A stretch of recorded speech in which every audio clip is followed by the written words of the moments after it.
어, 불륜의 심리학입니다. 게르티 쟁어라는 이제 심리학자가 쓴 책인데요. 책의 원제는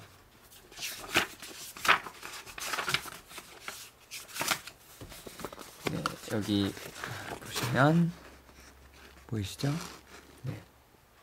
샤텐리베. 샤텐은 그림자, 어두운이라는 뜻이고요. 리베는 사랑입니다.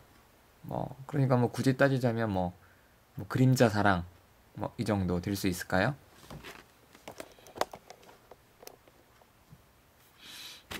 네.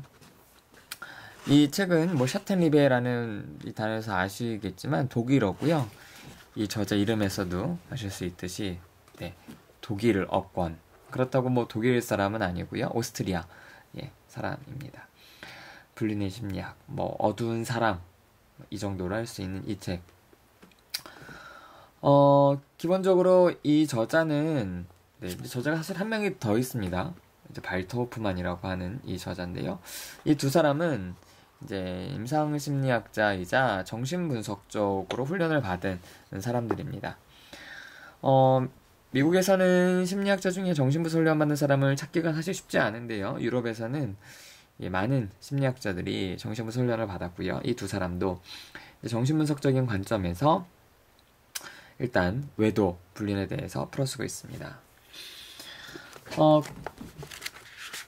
그렇다고 이 책 자체가 정신분석적인 관점에서 쓴 건 아니고요. 여기 목차를 보시면 알 수 있듯이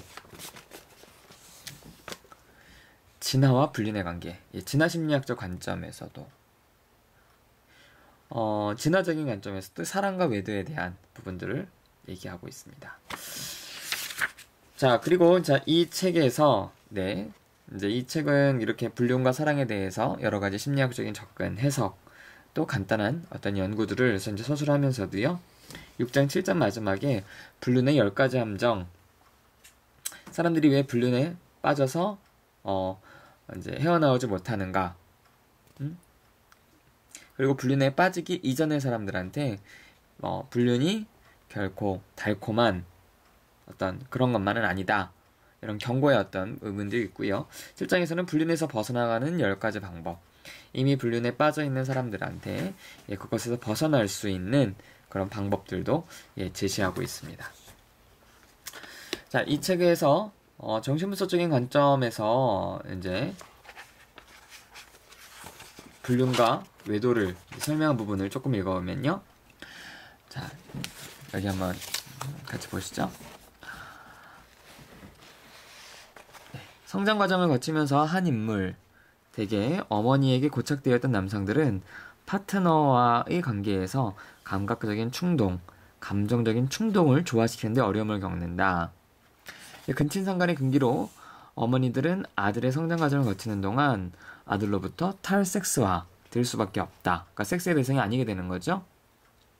다시 말해서 아들은 성숙 과정에서 어머니로부터 성적인 면을 분리시켜 그것을 다른 여성, 일반적으로는 그가 사랑하지 않는 여성, 이게 무슨 얘기입니까? 사랑하는 어머니가 아닌 다른 여성, 그거를 이제 사랑하지 않는 여성이다, 이렇게 표현을 했는데요. 여기서 마돈나, 성녀의 상과 창녀의 상이 이제 생성이 된다. 자, 그런데 사춘기가 되면 두 여성상은 다시 하나로 합쳐지는데, 그러나 모든 남성이 이 과제를 성공적으로 해내는 것은 아니다.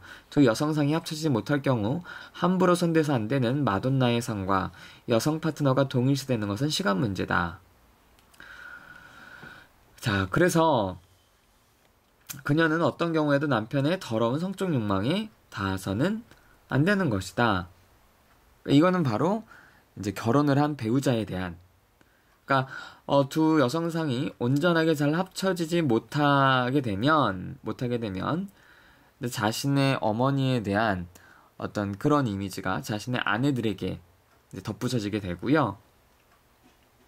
그리고 또 이제 어떤 성적인 욕구의 대상, 창녀의 이미지가 바로 다른 여성들. 그래서 그 결과 그는 자신이 필요로 하긴 했지만 사랑하지 않는 다른 여자와의 은밀한 내연관계를 통해 이 욕구를 마음껏 해소한다. 고전적인 창녀 대 마리아의 상황이다, 라는 겁니다. 그래서 어린 시절 어떤 어머니를 사랑한다는 고전적인 정신분석적인 관점의 근거에서 이런 것들이 외도가 어떻게 날 수 있는가? 네. 자, 그리고 또 이 부분은요, 이제 그런 어떤 사랑과 외도, 또 결혼 생활이 이런 것들이 역사적으로 언제부터였느냐, 그런 부분을 잠깐 언급한 부분이 있는데요. 자, 사람들은 사랑과 정절을 동등하게 보는데 이러한 시각은 18세기부터 널리 퍼지기 시작했다. 18세기부터 처음으로 연애 결혼이라는 게 시작이 되었다는 겁니다. 당시까지 내려오던 결혼은요, 경제적 결속과 자녀 양육이 토대가 된 결혼이 아니라, 쉽게 말해서 그 전까지는 성적 매력이 아니라 경제적인 결속이나 자녀 양육이 결혼의 중심이었다는 거죠. 하지만 사랑과 정절이 동등하게 되면서, 결국에 이제 외도의 문제가 심각해졌다라는 이야기를, 하고 있습니다. 자, 사랑, 불륜. 저도 이제 많은 사람들을 만나고 이야기를 하면서요, 정말 많은 사람들이 외도를 하고 있구나라는 거를 이제 이런저런 이야기를 통해서 또 사람들과 만남을 통해서 적지 않게 많이 들을 수 있었는데요. 자, 그래서 어떤 사람들이 이런 얘기죠. 현대 사회가 공식적으로는 일부 일처제지만 은밀하게는 일부 다처제인 사회다. 네. 자, 그렇게 우리 주변에 만연할 수 있는 불륜과 외도, 도대체 어떤 이유 때문인가? 그리고 그게 과연 달콤하기만 한 어떤 그런 사랑인가? 그렇죠? 이런 것들 여러 가지로 생각해 볼 수 있는 그런 책이기도 합니다. 자, 사랑과 불륜, 외도 관심 있으신 분들 한 번씩 읽어보시면 좋을 것 같습니다. 번역서이긴 한데요. 한 중간 정도입니다. 그래서 가끔 읽다가 보면은 이게 무슨 말이냐라고 한번 좀 생각해 들 때가 있긴 하지만요. 그렇게 형편없는 번역은 아니라서 조금만 인내심을 가지시면은 읽으시는데 크게 무리가 없을 것 같습니다. 네.